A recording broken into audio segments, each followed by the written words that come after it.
যারা ঈমান আনে এবং নেক আমল করে তাদের জন্য জান্নাত। ঘোষণাটা কার?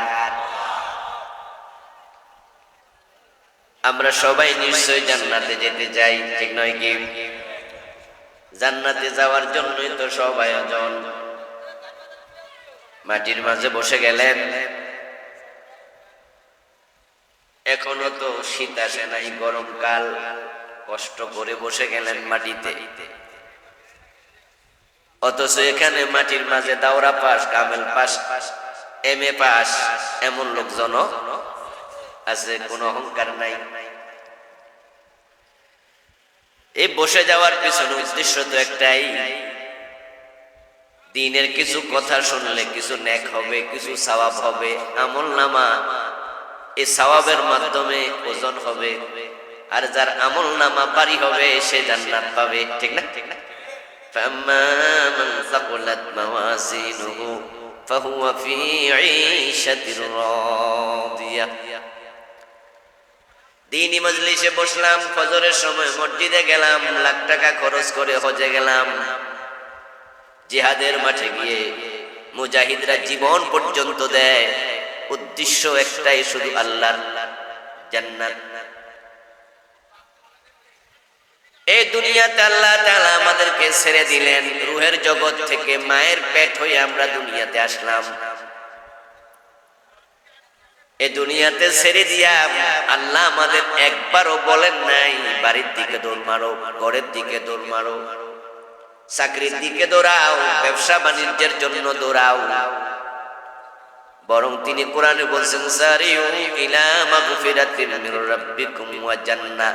ও আমার বান্দা, তোমরা সবাই মিলে আল্লাহর জান্নাতের দিকে দৌড়াও। জান্নাতের দিকে দৌড়াতে আল্লাহ বলেছেন। আরেক আয়াতে আল্লাহ তাআলা বলেছেন, ফাস্তাবিকুল খায়রাত। এই কল্যাণের দিকে, জান্নাতের দিকে সাধারণ দৌড় দিও না, বরং প্রতিযোগীর মতো দৌড়াও। যারা স্কুলে পড়ছেন, ছোটকালে 100 মিটার দৌড়, 300 মিটার দৌড় এরকম সিস্টেম ছিল না? এখন স্কুলে জানুয়ারি মাসে কিছু খেলাধুলা হয়, তখন ক্লাসের চাপ একটু কম। 4-5 জন খারাইছেন, যিনি গেম টিচার উনি বাঁশি হাতে নিয়ে ফু দিছে, আর সব একসাথে দৌড় মারছে। এগুলো হলো প্রতিযোগিতার দৌড়। 5 জন প্রতিযোগী যদি একসাথে দৌড় মারে, আল্লাহ বললেন ফাস্তাবিকু, এই সিগায়ে আমর, এটার মাসদার হলো মুসাবাকা। মুসাবাকা থেকে এসেছে, প্রতিযোগিতা করো। 5 জন প্রতিযোগী যখন দৌড় মারে, তখন 5 জনের দিকে তাকায়া দেখবেন একটা পা হাঁটু গেড়ে মাটিতে বসে, আর একটা পা এভাবে দিয়া রেডি। কথা বলতে হবে তো, এরকম রেডি, স্যার কইতে দেরি, ফু দিবি আর দৌড় মারবো। লক্ষ্য হলো ওই যে দাগ দেয়া আছে 100 মিটার, ওখানে 5 জনের মাঝে সবার আগে আমাকেই যেতে হবে। 5 জনের মাঝে 1 নাম্বার হওয়ার চিন্তা কয়জনের? কথা বলেন না ভাইরা, কয়জনের? ইয়েস, সবাই চায় আমি 1 নাম্বার হব। যে মাত্র স্যার হুইসেল দিল, এখন ওই 5 জনের মাঝে একজন দৌড় মাইরাই হোঁচট খেয়ে পড়ে গেছে। বাকি আছে কয়জন? ওই ব্যাটার জন্য 4 জন কি দাঁড়ায় থাকবো? একটু যাওয়ার পর আরেকজন ধাক্কা খেয়ে পড়ে গেল, বাকি আছে কয়জন? ওই 3 জন কি দাঁড়ায় থাকবে? আরেকজন পড়ে গেল, বাকি আছে 2 জন। ওই 2 জনের একজনও দাঁড়াবে না, দৌড়াবে। কিছুক্ষণ পরে আরেকজন যদি পড়ে যায় অথবা থেমে যায়, বাকি আছে কয়জন? ওই বেটা কি পিছনের দিকে তাকাইব? আমার বন্ধু, কারো জন্য প্রতিযোগী দাঁড়ায় না, লক্ষ্য হলো সবার আগে আমাকে পৌঁছতেই হবে। আল্লাহ ফাস্তাবিকুল খায়রাত বলে বুঝাইলেন জান্নাতের দিকে প্রতিযোগিতা করে দৌড়াও। দুনিয়ার কেউ যদি যেতে নাও চায়, একা হলো তোমাকে দৌড়াইতে হবে। জান্নাতের রাস্তায় চলার মানুষ কি খুব বেশি না কম? মাশাআল্লাহ, আওয়াজ তো ভালোই বোঝেন দেখি। আমাদের কুমিল্লা নোয়াখালীর মানুষের এটা একটা বড় সৌভাগ্য, যেখানে হাজার হাজার আলেমের বসবাস। আমাদের দেশের সাধারণ শিক্ষিতরাও অনেকের কোরআন তেলাওয়াত বিশুদ্ধ, আলহামদুলিল্লাহ। আমি বাংলাদেশের কিছু কিছু অঞ্চল নাম বললে আবার একটু ওরা কষ্ট পাইব, এই ক্যামেরা গুলোর জ্বালায় সব কথা কোয়াও যায় না। কারণ যদি আমরা কইতাম তাহলে নাম কইলে অসুবিধা আছে, কিন্তু এই ক্যামেরার কারণে তো এটা কালকে ওরা আবার জানা ফেলবে। ওরা বলবো যে আরে হুজুর আমরা তো ভালোবাসি, আর উনি কুমিল্লা আমরা বদনাম করছি। এমন এলাকাও আমি দেখেছি যেখানে মাওলানা সাহেবের তেলাওয়াত ঠিক নাই, 10 জন হুজুর যদি থাকে, আমরা যাওয়ার পরে ধাক্কা ধাক্কি করে ইমামতি কে করবে, কারণ এই 10 জনে টেনশন করে কোন জায়গায় ভুল করে আল্লাহ জানে। জান্নাতে চলার মানুষ, জান্নাতের পথে যাওয়ার মানুষ সত্যি কম, এবং এই কম যে হবে কোরআনে আল্লাহ বারবার বলছেন এটা কালিলাম মা তাযাক্কারুন কালিলুম মিন ইবাদিয়াশ শাকুর। এইভাবে আল্লাহ বারবার কালিল কালিল কালিল, বুঝার মানুষ কম এবং আমার কৃতজ্ঞ বান্দার সংখ্যাও কম। এবার তার বিপরীত হলো আকসার। আকসার মানে অধিকাংশ, আকসারুহুম লা ইউমিনুন, আকসারুহুম লা ইয়াকিলুন। অধিকাংশ বোঝে না, অধিকাংশ বেঈমান। নাউজুবিল্লাহ পড়েন। আমার কৃতজ্ঞ বান্দা কম, বুঝের বান্দা কম, উপদেশ নেওয়ার মতো বান্দা কম, জান্নাতের পথে চলার মানুষও কম। আজকের পৃথিবীতে মানুষের সংখ্যা এখন 800 কোটির কম বেশি। এই 800 কোটি মানুষের মাঝে 650 কোটির মতো হলো কাফের, 150 কোটির বেশি কিছুটা হলো মুসলমান। 650 কোটি প্রথমে বাদ।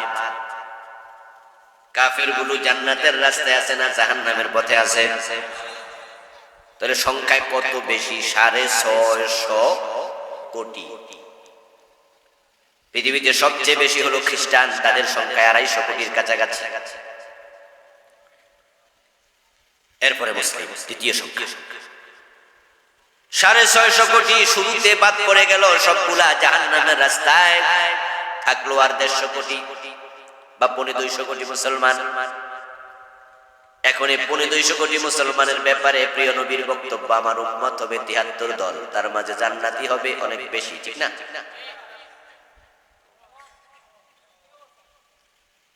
تفترق أمتي 73 ملة كلهم في النار إلا واحدا। রাসূলুল্লাহ সাল্লাল্লাহু আলাইহি ওয়াসাল্লাম বলেছেন, আমার উম্মত হবে 73 দল, জান্নাতি হবে মাত্র এক দল। তাহলে এই যে 250 কোটি 150 কোটি, তারা আবার 73 ভাগ, তার মাঝে জান্নাতি মাত্র কত কম জান্নাতি। এই 250 কোটি 150 কোটির মাঝে তাসলিমা নাসরিনের নামটাও, এই 250 কোটির মাঝে স্যাটানিক ভার্সেস লিখেছে সালমান রুশদি, তার নামটাও, আমাদের মুরগি কবিরের নামটাও আছে না? এই জাতীয় যারা আছে, আসিফ মহিউদ্দিনের নাম আছে, এবং বাংলাদেশের সিনেমার নায়িকা গুলো আছে, নায়ক গুলো আছে, তাদের নাম আছে না নাই? এগুলো সব জান্নাতের রাস্তায় দৌড়াচ্ছে, ঠিক না? আজকে 5 ওয়াক্ত নামাজ 1 ওয়াক্ত পড়ে নাই এমন লোক এই গ্রামে কিছু আছে না নাই? এটার নামও 250 কোটির ভিতরে আসেনি, এতে জান্নাতের পথে দৌড়াইছে। গাঁজা খায়, মদ খায়, বিড়ি টানে, সিগারেট খায়, এই লোকগুলার নামও পড়ে গেছে 250 কোটি। জন্মসূত্রে মুসলিম, এই হিসাবে নাম এখানে ঢুকে গেল। পীরের পায়ের সিজদা দেয় এমন লোক বাংলাদেশে আছে না নাই? এরা জিজ্ঞাসা করলে কি কয়, আমি হিন্দু নাকি মুসলিম। এবারে জান্নাতের পথে আছে। তাহলে আল্লাহ যে বলছে কালিলাম মিন ইবাদিয়াশ শাকুর, কলিলাম মা তাযাক্কারুন, আল্লাহর কথা একবারেই ঠিক, কোনো সন্দেহ নাই। যারা ঈমান আনবে, যারা নেক আমল করবে, তাদের জন্য জান্নাত। এই জন্য তিনি আমাদেরকে বলছেন, দুনিয়ায় ছেড়ে দিয়া জান্নাতের দিকে দৌড়াও।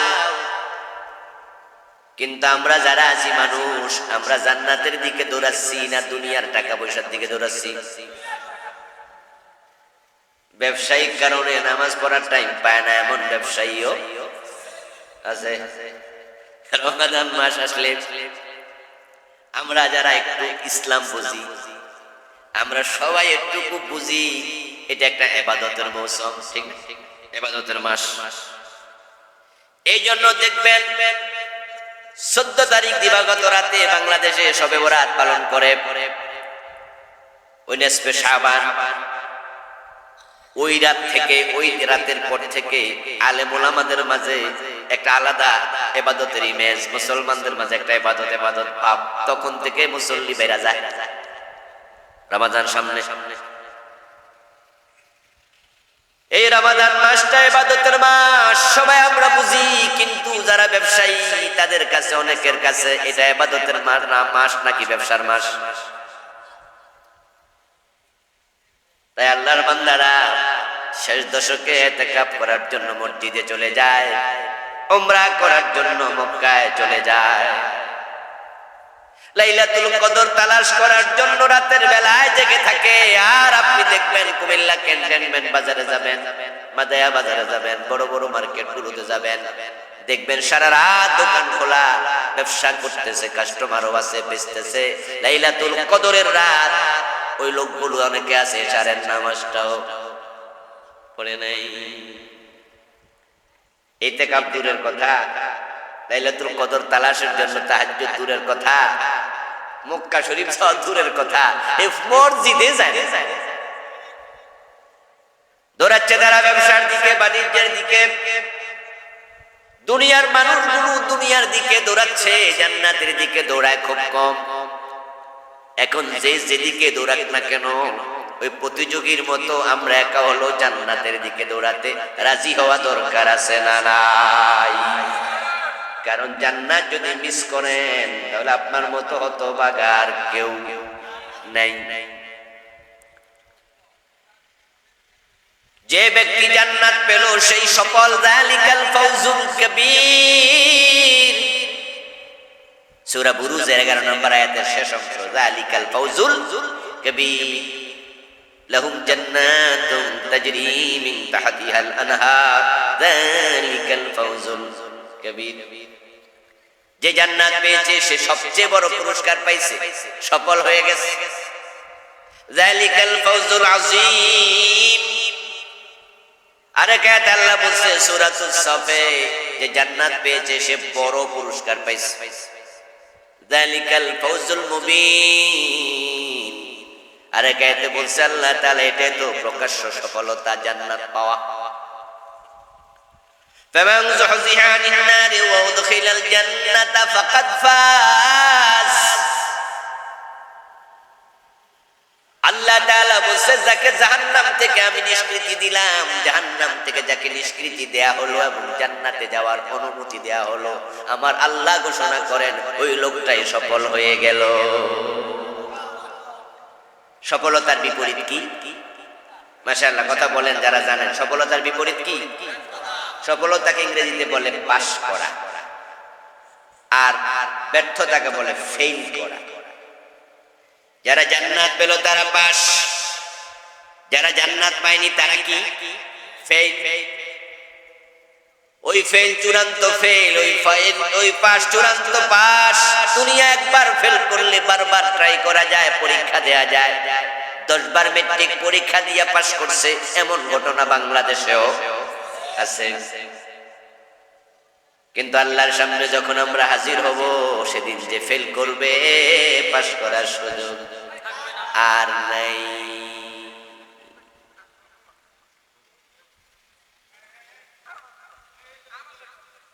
জাহান্নামীরা জাহান্নামে যাওয়ার পরে এটা বুঝবে, তাই তারা সেদিন বলবে ফালাউ আন্না লানা কাররাতান ফানাকুনা মিনাল মুমিনিন।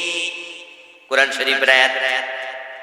তারা বলবে আল্লাহ আমরা তো ফেল করছি, ঈমান আমল যত্ন নেই নাই, এখন তোমার কাছে আমাদের অনুরোধ যদি একটা বার সুযোগ দাও তাহলে আমরা ঈমানদার হব, সুযোগটা একটু দাও। দিব। তারা কিন্তু সেদিন বলবে